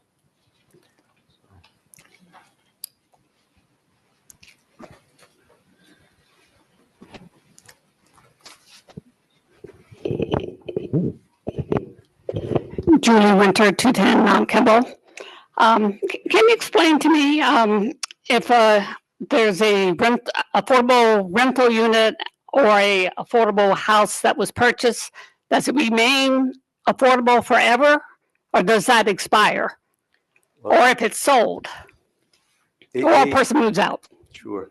There are statutes and cases, but in a general sense, deed restrictions were for 30 years under the new legislation. I believe it's the rental. The presumptive deed restriction is going to be for 40 years, and for owner occupied will be still 30 years. But that is a period of time in which the deed is recorded in the county clerk's office, hence the term deed restricted, and that unit is restricted for affordable housing for that period of time, 30 years, now 40 years for rental prospectively. The law is such that for the vast majority of units, given when the certificates of occupancy were issued post, let's say, 1987 or so, that the deed restrictions don't effectively expire unless and until the municipality releases the unit from affordability controls. So that there is a basis for the municipality to require the units to remain deed restricted for affordable housing. The municipality may also, nevertheless, utilize some affordable housing trust fund monies, notwithstanding the ability to require it, in order to provide quote unquote compensation in return for the extension of such affordability controls. Also, depending upon various factors, but very broadly for the most part, if either units cannot be converted from affordable to market rate, or if they are sought to be sold, if they, in the rare event that they can be sold for market as opposed to affordable, the recipient, the owner selling, would only get 5% of the quote unquote net profit on the sale, and the municipality would get 95%. You may have heard of a term called the 95-5 rule, and that comes into play much more often than not based on mortgage documents that may have been entered into by the owner and or the time for which the certificate of occupancy was issued. I know, sounds like a lawyer, doesn't it? But That's really what I was wondering, is your last sentence. yeah. Okay, thank you. So that, sure.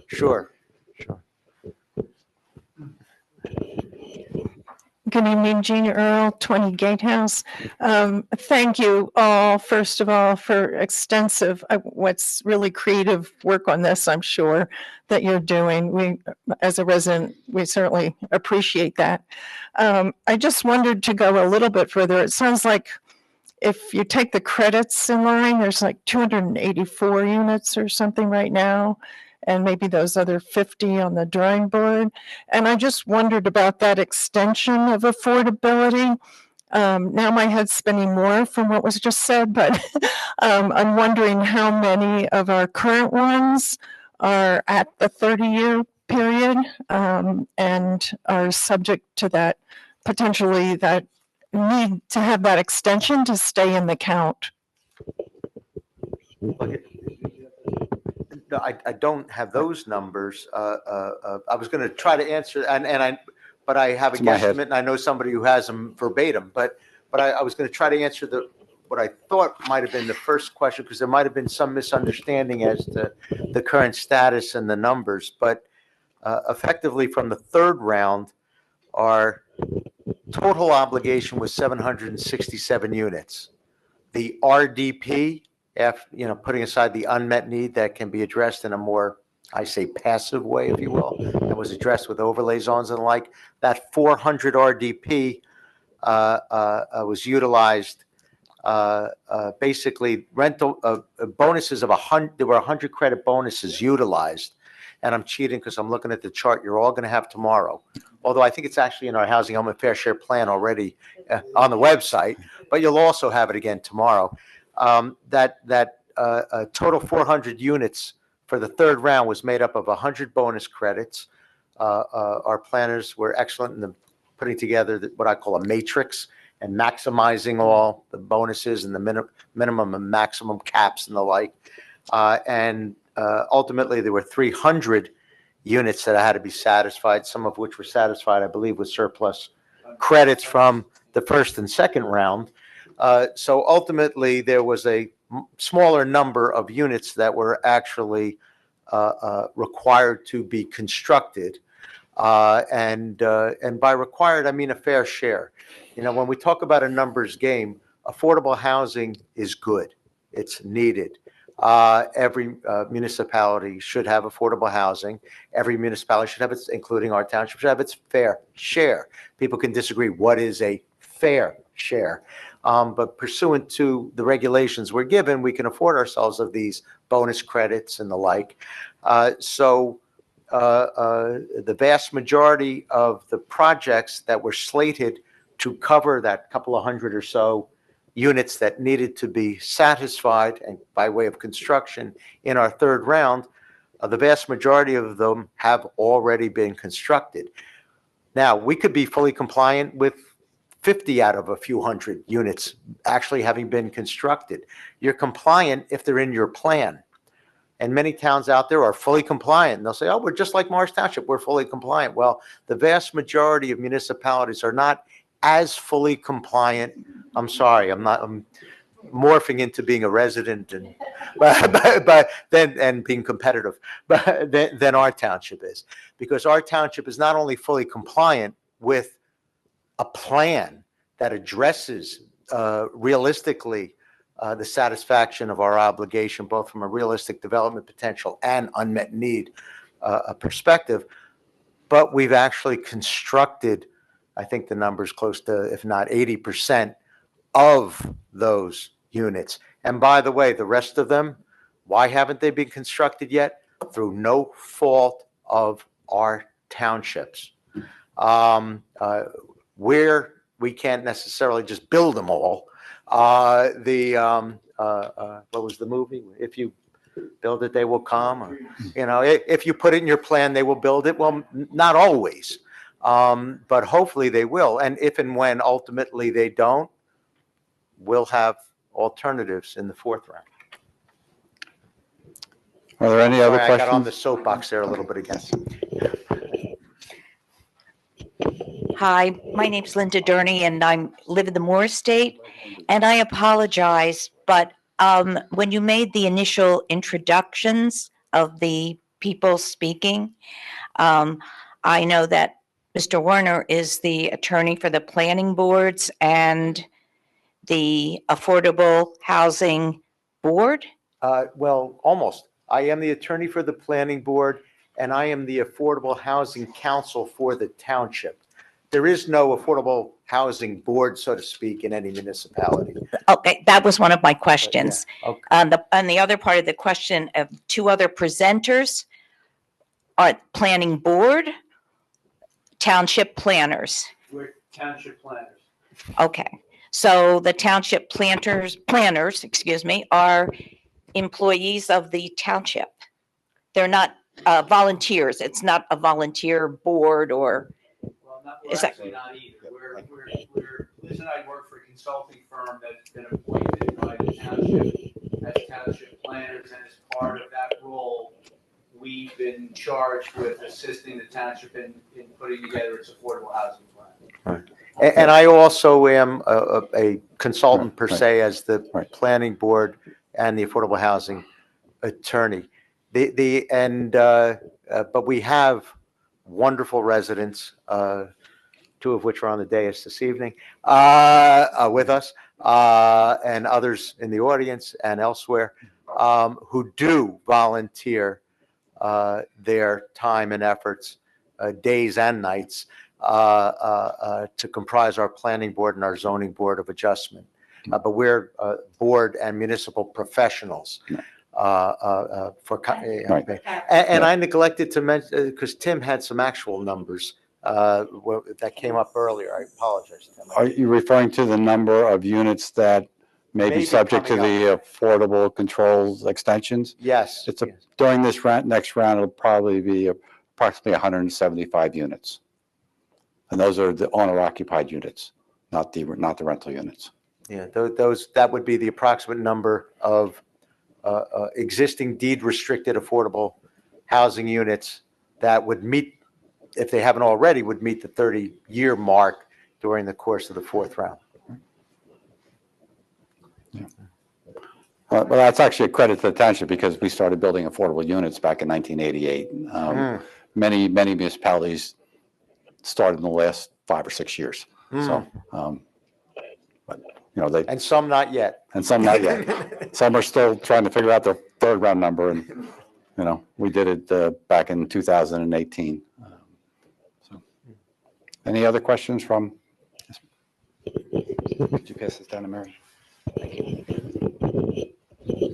Hi, Mary Vole from Liberty Greens. I just wanted to know if you're only looking at vacant land, what about existing structures or commercial buildings that might somehow be available? The short answer is yes. Okay.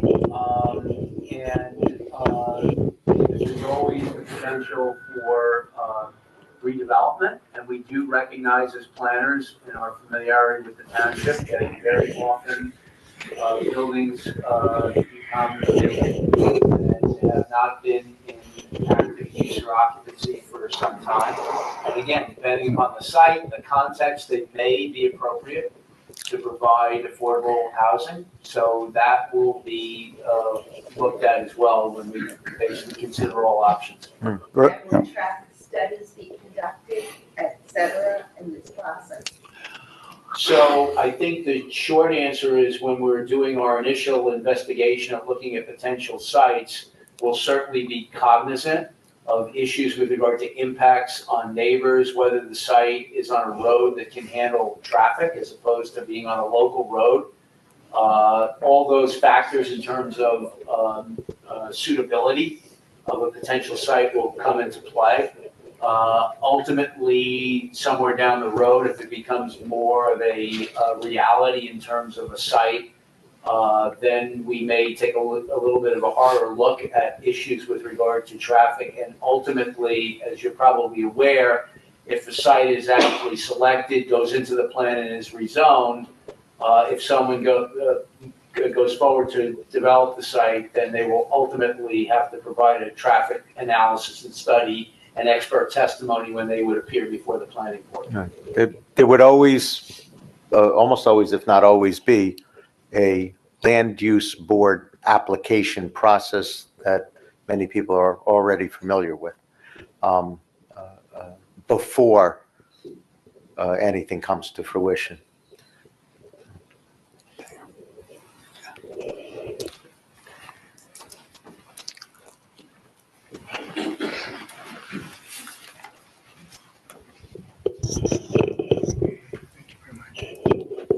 Yeah, I'm Jim Bradwell Drive, just up the street. I have a question about either an individual or a family that feels that they qualify or may qualify for affordable housing. They may come from this area previously, they may come from a different part of the country. What is their avenue? Can you walk us through how that individual who says, well, perhaps Morris Township, perhaps these other towns would be suitable for our needs? How does that individual go about trying to secure affordable housing?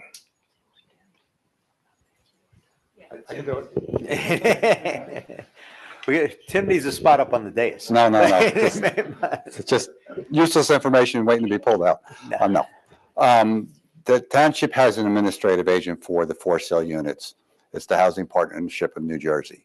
So if we have somebody that wishes to purchase a unit, they meet with the people from the Housing Partnership of New Jersey. They have to provide their financial data, like such as tax returns and everything else, how many people live in the household, and then they will qualify them, whether they're low or they're moderate, and then they'll work with them, if they do qualify, with finding a unit in our area and facilitate the sale for that unit.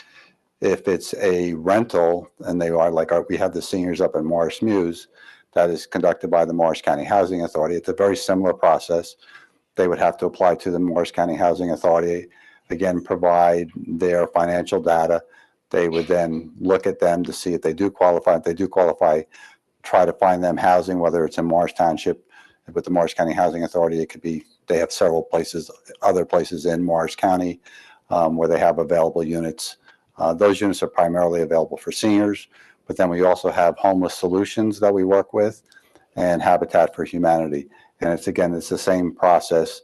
They meet with representatives from those agencies, provide the financial data to see if they qualify. If they do qualify, then they find them a unit that they would qualify, whether it's a low or a moderate unit. So they would start with this building and somebody here. Right.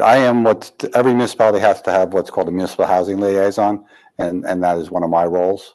And I can certainly provide you with that information, but I would then, if you're going to want to purchase a unit, then I would refer you to the Housing Partnership in New Jersey to meet with their professionals to see if they qualify. If it's a rental, if it's seniors, we'll go to Morris County Housing Authority.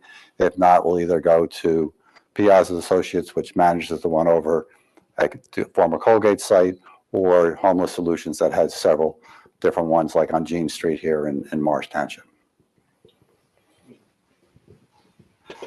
I can help answer a little bit too, because I'm a councilman in Shannon Borough and I'm on a affordable housing subcommittee we have.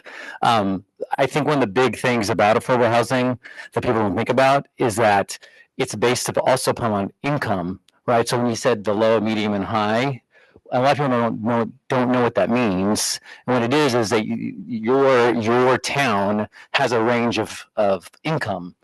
Each town's different. So like Chatham Borough's high level of affordable housing gets up to like $100,000 a year.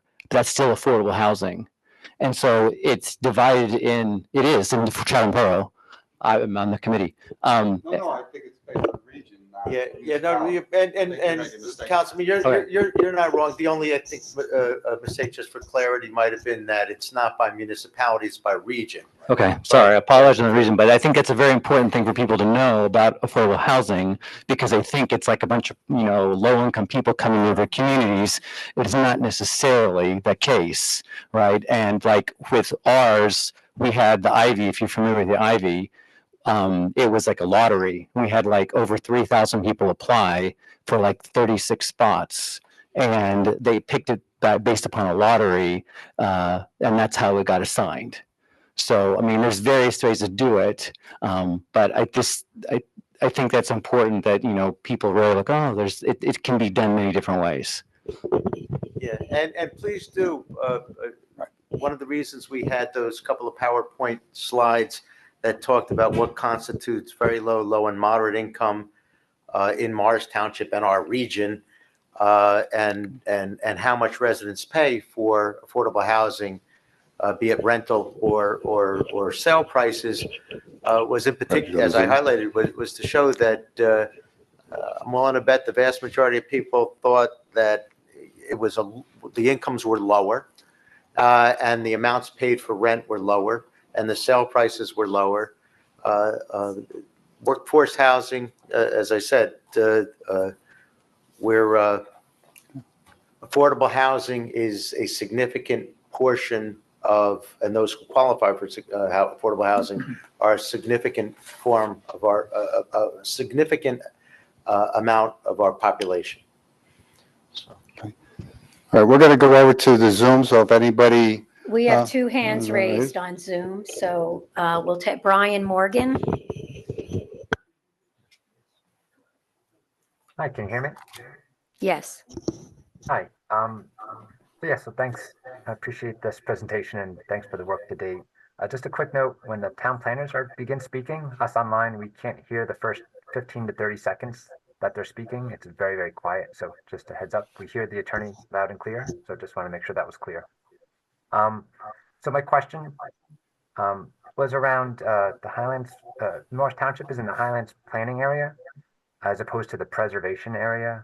And I know Morris Township hasn't adopted the Highlands Regional Master Plan, but it's my understanding that there's a benefit for adopting that master plan that potentially applies beneficial credits against the obligations that you're talking about here. With the understanding that it's going to give a commitment for greater land preservation.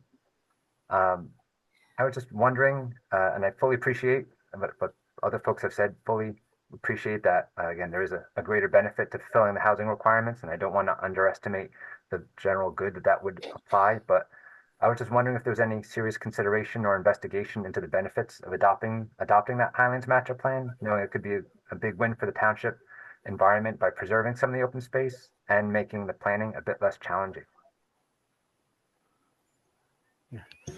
And I only caught part of it, but if essentially the question was, should the township, because it's discretionary, given that we're in the planning area, not the preservation area, become a Highlands conforming municipality with a Highlands Best Plan? There are numerous arguable pros and cons to doing so.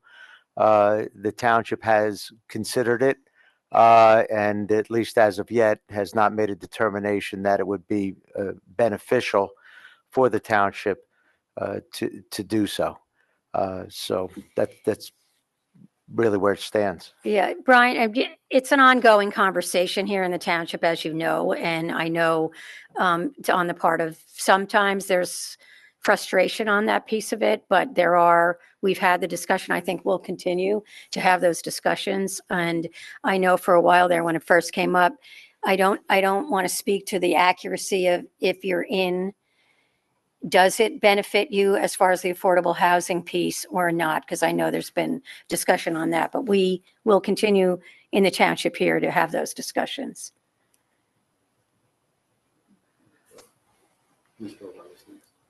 Mr. O'Reilly?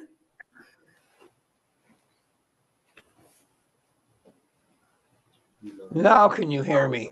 Yes. Yes. Jim O'Reilly, Liberty Greens. You said something, I may have not gotten it straight.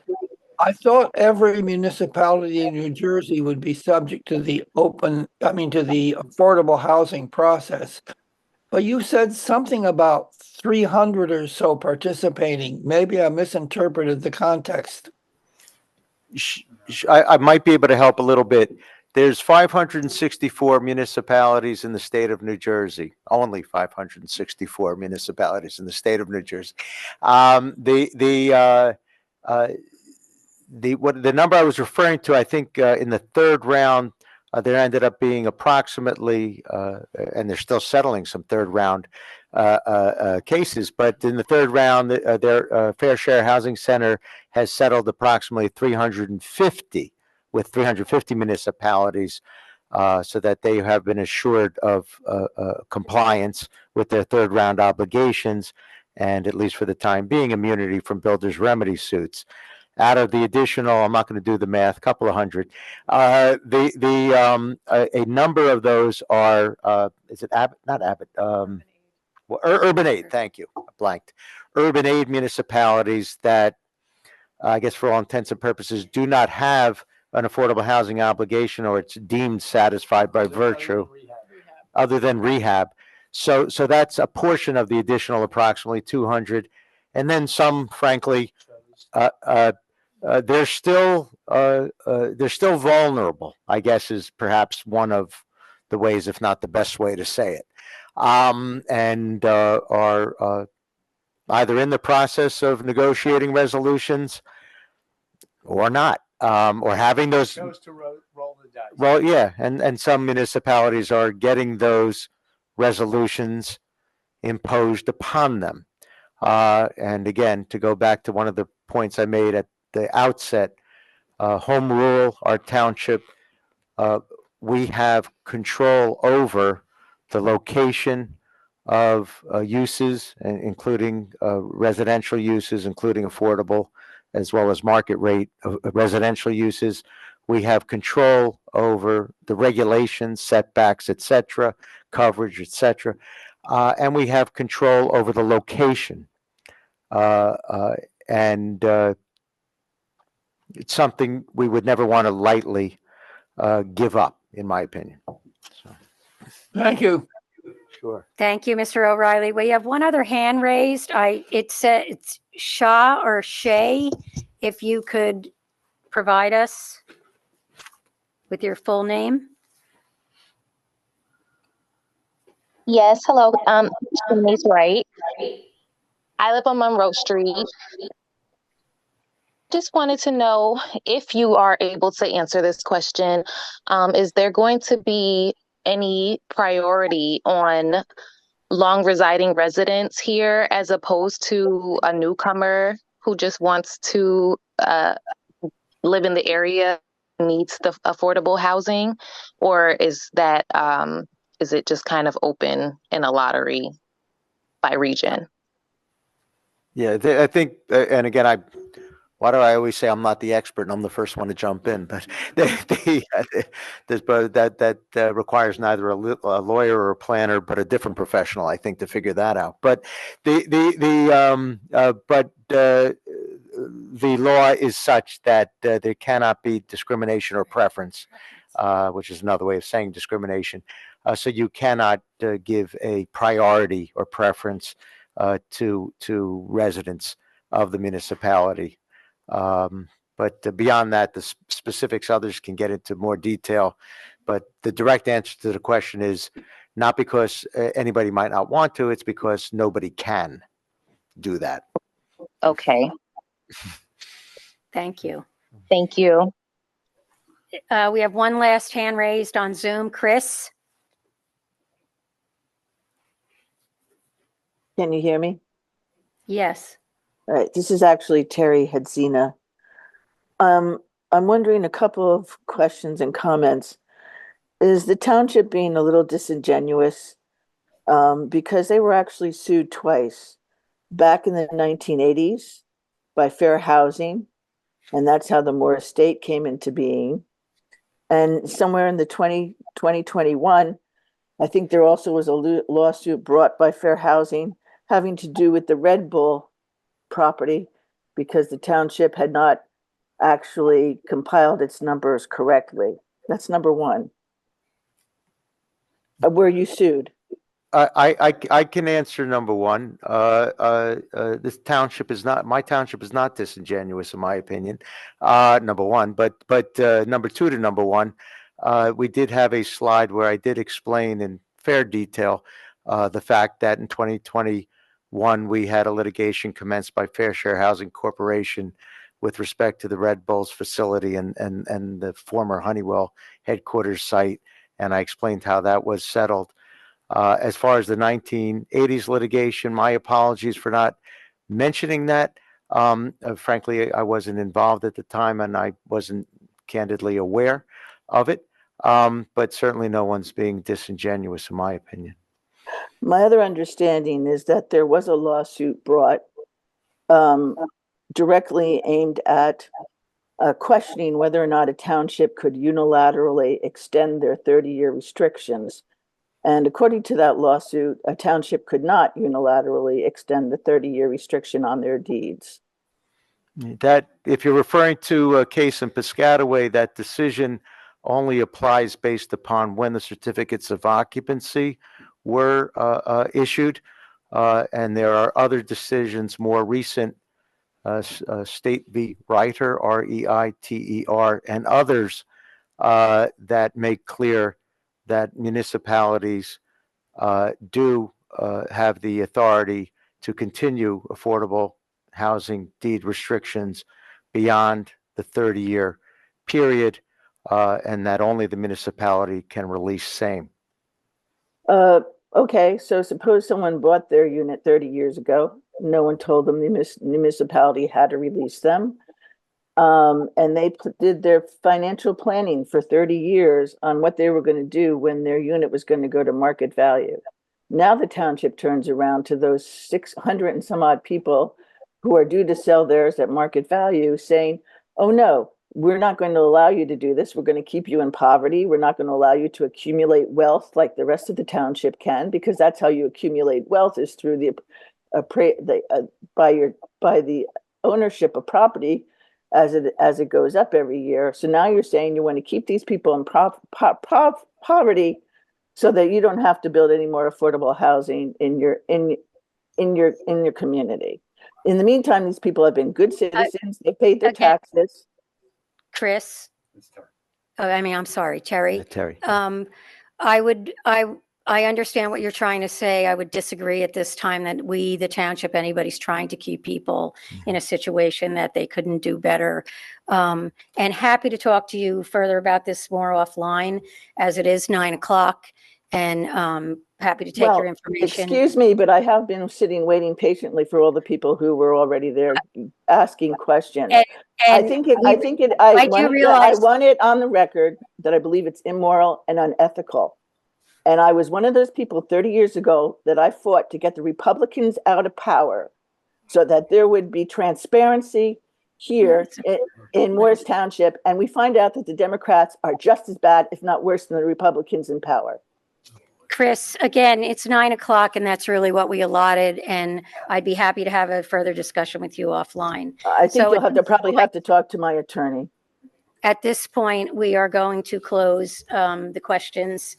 And we do appreciate those who were on Zoom. We always take in-person questions first. But what I'd like to do at this time is first, I'd like to very much thank our presenters. Again, they did an incredible job. And also, I'd like to also thank Town Administrator Tim Quinn, because he too has so much knowledge on this issue.